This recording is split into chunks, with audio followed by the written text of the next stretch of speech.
बिस्मिल्लाहिर्रहमानिर्रहीम। शादी की पहली रात थी। मैं बहुत घबरा रही थी, जिस्म कांप रहा था। ये सोचकर ही मेरी जान निकल रही थी कि अगर सलमान को पता चल गया कि मैं कंवारी नहीं रही तो शायद वो मुझे जान से ही मार देगा, क्योंकि मेरे पेट में तारक का बच्चा था। सर्दियों की वो रात मैं कभी नहीं भूल सकती थी जब मैं और तारक एक गलती कर बैठे थे। आखिर सलमान रात 12 बजे कमरे में दाखिल हुआ। मेरा दिल धक धक करने लगा क्योंकि मेरा राज खुल जाना था।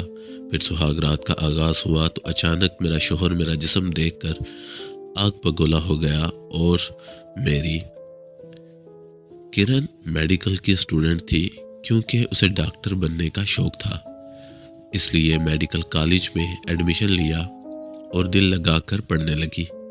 किरण की क्लास में एक बहन भाई भी पढ़ते थे। किरण की उनसे दोस्ती हो गई। तारक और उसकी बहन का ज़्यादा वक्त किरण के साथ गुजरता था। वो दोनों बहुत आज़ाद ख्याल थे।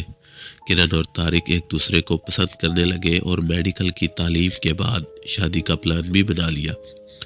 लेकिन ज़िंदगी में जो सोचा जाए वैसा भी नहीं होता। किरण साथ भी कुछ ऐसा ही हुआ।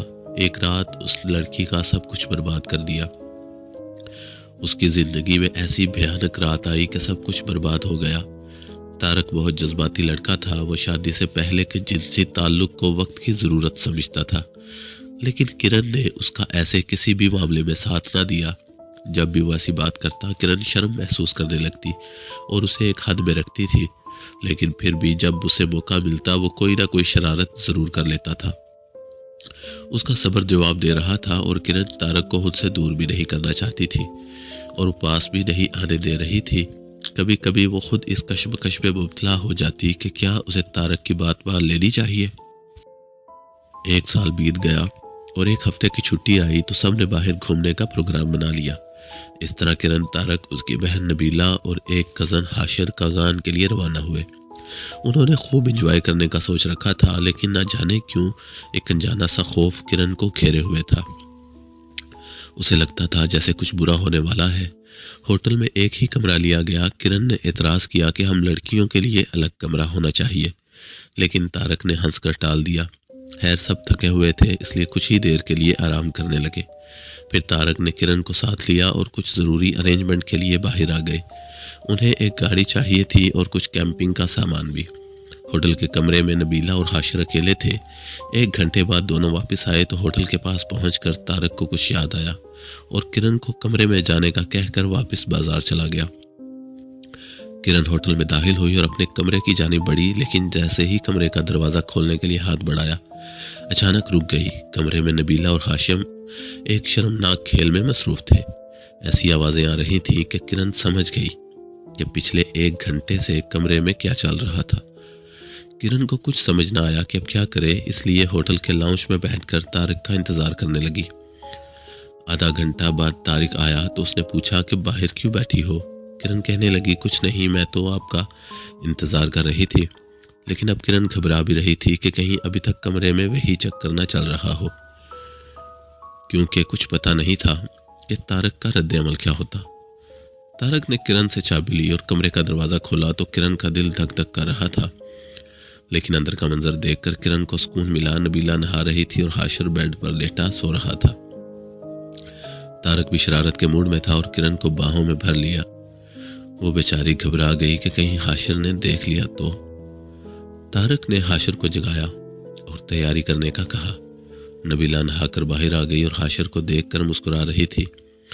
हाशिर भी उसकी तरफ देखकर मुस्कुरा दिया। किरण दोनों को देख रही थी और सोच रही थी कि दोनों एक दूसरे से प्यार करते हैं और इनको हद में रहना चाहिए। सबने नाश्ता किया और गाड़ी बुलंदोबाला पहाड़ी इलाकों की सैर को निकल गए। मौसम भी अच्छा था, बारिश हो सकती थी, सर्दी भी काफ़ी थी। हाशिर ने तारक से पूछा, कहाँ जाने का इरादा है। तारक ने कोई जवाब न दिया और मुस्कुरा कर रह गया। फिर बोला, सबके लिए सरप्राइज़ है। तारक बहुत दूर निकल आया था। चंद लोग मौजूद थे जो अब वापस जा रहे थे। हाशिर और तारक ने गाड़ी से सामान निकाला और 2 खेमे नस्ब करने लगे। उनका इरादा यहाँ रात गुजारने का था।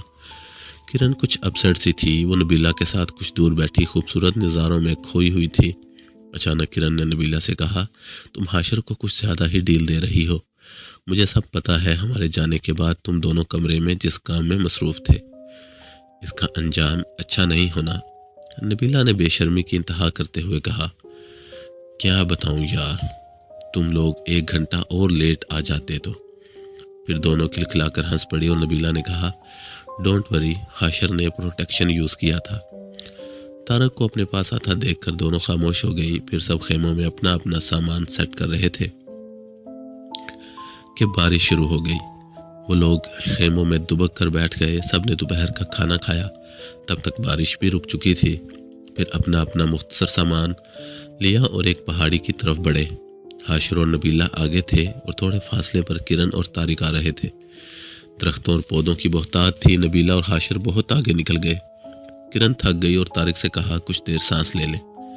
दोनों एक जगह बैठ गए। तारिक उसे देखे जा रहा था और सोच रहा था, इस लड़की को हासिल करने का यही मौका है। वो सिरक कर किरण के पास हो गया। दोनों एक दूसरे के इतने करीब थे कि एक दूसरे की सांसें भी महसूस कर रहे थे। फिर तो सब्र के सारे बंध टूट गए और दोनों दीवानावार एक दूसरे को प्यार करने लगे। फिर पहली बार किरण को महसूस हुआ वो सारी हदें पार कर चुकी है। दोनों थक गए और लंबी लंबी सांसें लेने लगे। अचानक किरण की नज़र हाशिर पर पड़ी जो उसे घूर रहा था। किरण ने जल्दी जल्दी अपना लिबास दुरुस्त किया। नबीला ने कहा, भाई आप कहाँ रह गए थे? हमने सोचा कि कहीं आप लोग हमसे बिछड़ ही ना जाए, इसलिए हम वापस आ गए। सफ़र एक बार फिर शुरू हुआ। कुछ दूर जाकर किरण ने तारिक से कहा कि वापस चलते हैं, शाम भी हो रही है। बारिश फिर आ गई तो मुश्किल हो गई। सब ने वापसी का इरादा कर लिया। अब की बार हाशिर और नबीला कहीं दूर रह गए। शाम का अंधेरा फैल चुका था। अचानक नबीला की चीख सुनकर तारिक वापस दौड़ा। किरण और तारिक ने जो मंजर देखा तो उनके होश उड़ गए। हाशिर नीचे खाई में गिरकर बेहोश हो चुका था और नबीला रो रही थी। तारिक ने हाशिर को आवाज़ें दी लेकिन कोई जवाब ना आया तो तारिक ने नीचे जाने का फैसला कर लिया। किरण और नबीला डर रही थी। उन्होंने तारिक को रोक लिया। किरण के पास एक टार्च थी। जब उसकी रोशनी नीचे खाई में डाली गई तो उसके औसान खता हो गए। हाशिर का सर फट चुका था और वो इस दुनिया से जा चुका था। इस वक्त किसी की मदद लेना भी मुश्किल था क्योंकि वो बहुत दूर आ चुके थे। आखिर वो खेमे वाली जगह वापस आए तो उनकी गाड़ी और खेमे गायब थे। अब तो उनका खून खुश्क हो गया। अचानक 3 आदमियों ने उन्हें घेर लिया और अपने साथ ले गए। वो डाकू थे और लोगों को लूटते थे। फिर तो इनके साथ कुछ भयानक होने वाला था। रात हो चुकी थी, सर्दी बढ़ रही थी। वो लोग उनको लेकर पुराने से घर पहुंचे जहां एक खौफनाक सूरत वाला मोटा आदमी बैठा था। हसीन और जवान लड़कियों को देखकर उसकी राल टपकने लगी। उसने आगे बढ़कर तारक की बहन को खींचकर बाहों में कस लिया। तारक का जवान खून जोश मारने लगा। उसके आगे बढ़कर मोटे इंसान को एक मुक्का रसीद कर दिया जिससे उसके जबड़े से खून का फवारा छूट पड़ा। दूसरे ही लम्हे दोनों लड़कियों की चीख निकल गई। एक डाकू ने तारक के सीने में 2 गोलियां उतार दी और तारक भी मर गया। मोटे सरदार ने नबीला की तरफ इशारा करते हुए कहा, इस लड़की को आज रात के लिए मेरे हवाले कर दो और दूसरी को कमरे में बंद कर दो। नबीला थर थर कांप रही थी जबकि किरण बेहोश हो चुकी थी। जब किरण को होश आया तो एक कमरे में थी।